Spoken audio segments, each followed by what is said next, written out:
গাজীপুরে ঐতিহ্যবাহী শিক্ষা প্রতিষ্ঠান টঙ্গী পাইলট স্কুল অ্যান্ড কলেজের অধ্যক্ষ আলাউদ্দিন মিয়ার বিরুদ্ধে ১৪,৮২,০০,০০০ টাকার আর্থিক অনিয়ম, দুর্নীতি, স্বজনপ্রীতি ও প্রশাসনিক অপব্যবহারের অভিযোগ উঠেছে। সম্প্রতি এ বিষয়ে যৌথভাবে জেলা শিক্ষা কর্মকর্তা বরাবর লিখিত অভিযোগ দায়ের করেছেন প্রতিষ্ঠানটির শিক্ষক ও কর্মচারীরা।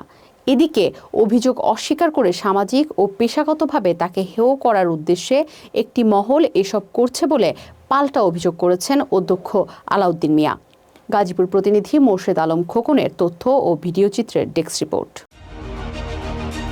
ঐতিহ্যবাহী শিক্ষা প্রতিষ্ঠান Tongi pilot school and girls college এটি গাজীপুর জেলার টঙ্গীর আউচপাড়া এলাকার একটি শিক্ষা প্রতিষ্ঠান। স্কুলটি প্রতিষ্ঠিত হয়েছিল ১৯৪৭ সালে। পরবর্তীতে ১৯৯১ সালে চালু করা হয় মহিলা কলেজ শাখা।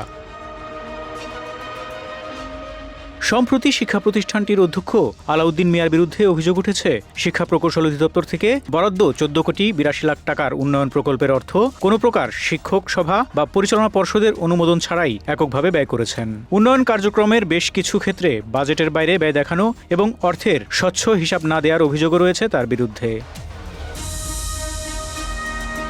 এছাড়া ২০২২ সালের এসএসসি পরীক্ষায় ফি বাবদ শিক্ষার্থীদের কাছ থেকে প্রায় ১০ লাখ টাকার বেশি অর্থ সংগ্রহ করা হলেও এর সঠিক হিসাব প্রদান করেননি তিনি। জমি ও স্থাপনা সংক্রান্ত গুরুত্বপূর্ণ নথি গোপন রেখে স্বজনপ্রীতির মাধ্যমে সিদ্ধান্ত নেওয়া এবং প্রশাসনিক ক্ষমতার অপব্যবহার করারও অভিযোগ তোলা হয়েছে। জানা যায়, কিছুদিন আগে বৈষম্য বিরোধী হত্যা মামলার ঘটনায় র্যাবের হাতে গ্রেপ্তার হয়ে প্রায় ৫.৫ মাস কারাভোগের পর মুক্তি পান অধ্যক্ষ আলাউদ্দিন মিয়া।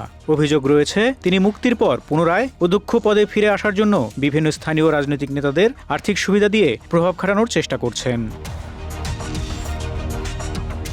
অভিযোগকারীরা বলেন, অধ্যক্ষের এসব কর্মকাণ্ডে প্রতিষ্ঠানটির সুনাম মারাত্মকভাবে ক্ষতিগ্রস্ত হচ্ছে। সাবেক প্রিন্সিপাল আলাউদ্দিন মিয়া প্রতিষ্ঠানের যে বিশেষ ক্লাস, এই ক্লাসের ১৩ লক্ষ টাকা এবং কেন্দ্র ফি সহ ১৩ লক্ষ টাকা সে তছরূপ করেছে। এই টাকাও দেওয়ার নামে কোনো খোঁজখবর নেই। এই সমস্ত জিনিস আমি মনে করি তদন্ত সাপেক্ষে তার বিচার হওয়া উচিত। পশ্চিম এবং পূর্ব থানায় ২টি মামলা হয়েছে, ওই মামলায় তাকে গ্রেপ্তার করা হয়েছে। এই জায়গায় কোনো তাকে জোর করেও বিদায় করা হয় নাই, তাকে কোনো কিছু কোনো ভয়ের মাধ্যমে তাকে বিদায় করা হয় নাই। তাকে র্যাব কর্তৃক বা পুলিশ কর্তৃক আটক করা হয়েছে। আটক করার পরে তাকে ৫.৫ মাস কারাবরণ করেছে। ২২ এপ্রিল তাকে আটক করা হয়েছে। তারপরে ৫.৫ মাস পরে তাকে জামিনে মুক্তি পেয়েছে। এখন সে দোষী সাব্যস্ত হয়েছে, কারাবরণ করেছে, কিন্তু তাকে আবার প্রতিষ্ঠানে আসার জন্য সে পায়তারা করছে। আমি মনে করি এই অবস্থায় সে প্রতিষ্ঠানে আসা আসা তার পক্ষে ভালো হবে না। আমি শিক্ষক প্রতিনিধি হিসাবে আমি আশা করছি এই টাকাটা যেন আমরা ফেরত পাই এবং উনি যেন আরও ওই যে বিশেষ ক্লাসের টাকা পয়সা আছে, এই টাকা পয়সাগুলি যেন যে আত্মসাৎ করছে এটা যেন উনি ফেরত দেন। এবং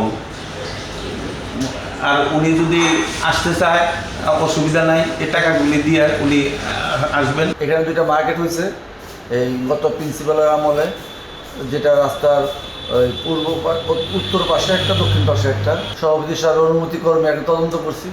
তদন্ত করতে গিয়ে আমরা প্রায় এখানে ১৪,৮২,০০,০০০ টাকা আত্মসাতের একটা পাইছি, সেটা প্রিন্সিপালের বিরুদ্ধে। এবং এই জিনিসটা একদম পরিষ্কার, এখানে আর কোনো আলোচনা সমালোচনার কিছু নাই।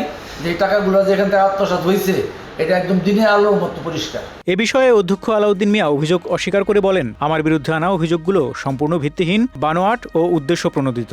এ ঘটনায় শিক্ষক, শিক্ষার্থী, অভিভাবক ও এলাকাবাসীর মধ্যে তীব্র ক্ষোভ ছড়িয়ে পড়েছে। দুর্নীতিবাজ অধ্যক্ষকে অবিলম্বে অপসারণ করা না হলে এর দায়ভার বর্তমান গভর্নিং বডিকে নিতে হবে বলে হুঁশিয়ারি দেন তারা। ফারুক শিমুল, ঢাকা এক্সপ্রেস।